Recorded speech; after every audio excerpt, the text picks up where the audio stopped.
İyi günler arkadaşlar. Kanalımıza hoş geldiniz. Bugün yine sizler için yepyeni videolarla karşınızdayım. İki başarılı oyuncularımız Elçin Sangu ve Barış Ardus'tan güzel paylaşımlarını sizler için hazırladık.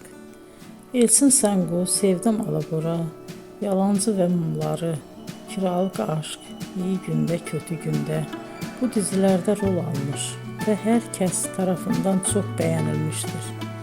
Biz de Elçin Sangu ve Barış Ardus'tan en güzel sempatik fotolarını sizler için hazırladık.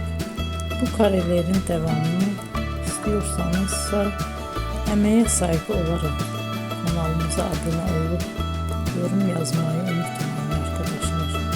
Teşekkür ederim.